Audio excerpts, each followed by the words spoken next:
don't sell anyone on cosmetic rejuvenation, and you can't force consumers to choose you. You can only offer your services to consumers who want to look and feel better.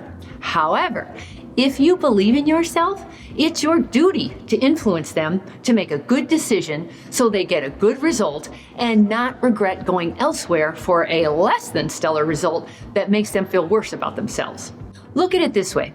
Prospective patients are already interested in your services because they searched on the internet, they found you, they called you, and now they're visiting you. You didn't pull them in off the street, right?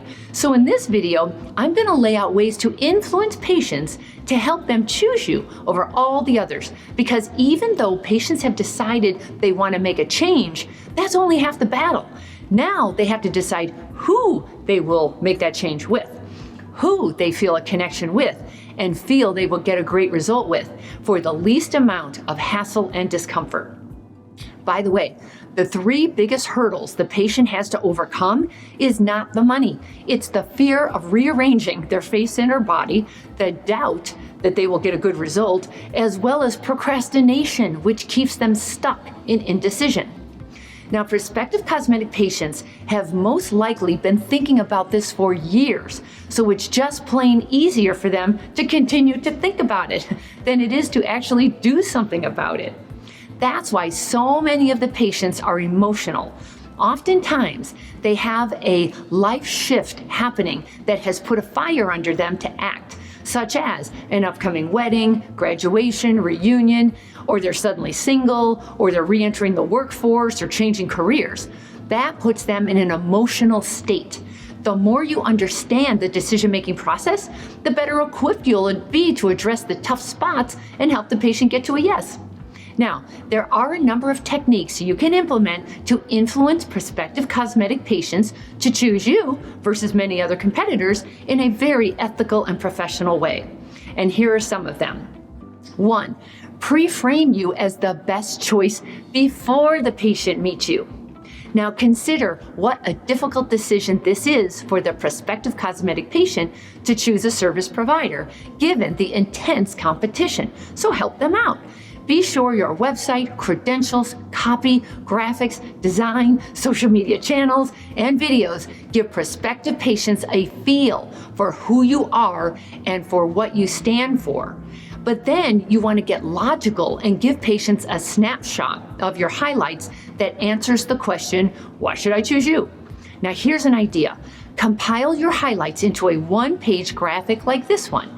Now this is your brag piece summarizing your skills, education, experience, PR, and so on. Now here's number 2. Another influence technique is to set the intention. You want the prospective patient to understand where you're going so they can relax because they know what to expect from you. Now your goal is to remove all their defenses so they stop guarding themselves. You do that by being authentic and real. And here's a great overall statement you can start with. Sarah, my job is to make sure you get all the information you need to make a good decision so you get the result you want. Now, I'll give you my professional recommendation and then leave the decision making up to you. Sound good? What you have done here is taken the pressure off of Sarah so she can relax and think straight during her consultation with you. Now, here's number 3. Another influence technique is to watch your body language. Cosmetic patients are looking for clues to say yes or no to you, so all details count. For example, smiling naturally makes you seem approachable and likable. Eye contact shows interest and indicates trustworthiness. Raising your eyebrows signals you're not a threat. Showing your palms indicates you're telling the full story. And please do not cross your arms or put your hands in your pockets, since that signals you don't feel comfortable. And then you want to watch the patient's body language. Now, the same rules apply to your patients. If they're smiling, looking at you, opening to your recommendations, and at ease, you're in good shape.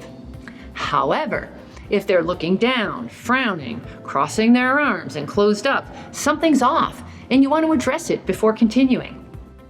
A simple question can make all the difference, such as, Karen, you seem uncomfortable. If you're anxious or confused about something, let's talk about it.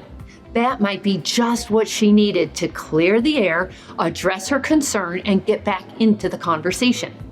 Now here's 4, clearly communicate.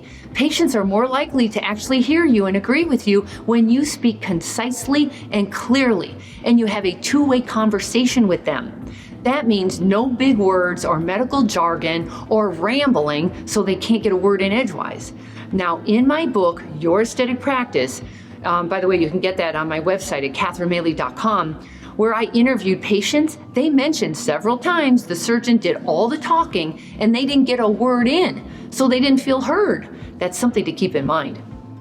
Now here's 5. Another influence technique is scarcity and urgency. We humans want what we can't have. So creating a real need for something or a time constraint makes patients want it all the more than if it were abundantly available. So here's an example. Have your patient coordinator meet with the patient after your exam and recommendation. She presents the quote as if they're moving forward and then says, "Karen, just so you know, Dr. Smith is very busy and booked out for the next 3 months. However, if you wanted it sooner, I do have this one spot left on day and date. Does that work for you, or would you prefer to wait?" I use the word wait strategically since most patients don't want to wait. So they're more likely to take that one date left now rather than wait 4 months. Now here's number 6. Another influence technique is called the yes or yes question. Nobody likes to be backed into a corner with a yes or no question. It's too aggressive and it's too uncomfortable for the patient. However, you need an answer that is better than, "I have to think about it." So here's a way to be subtle so you sound more professional and not salesy, but you get a better answer.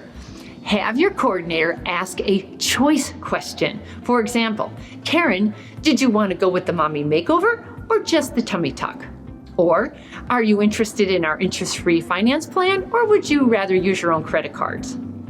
Or, "Our surgical dates are Mondays and Fridays. Which of those works better for you?" So when the patient chooses one or the other, they're moving forward. So just keep going. Now there's a lot more to influence, but this is just a great start. Please practice these so they come natural to you, and watch how easily your prospective patients turn into paying patients.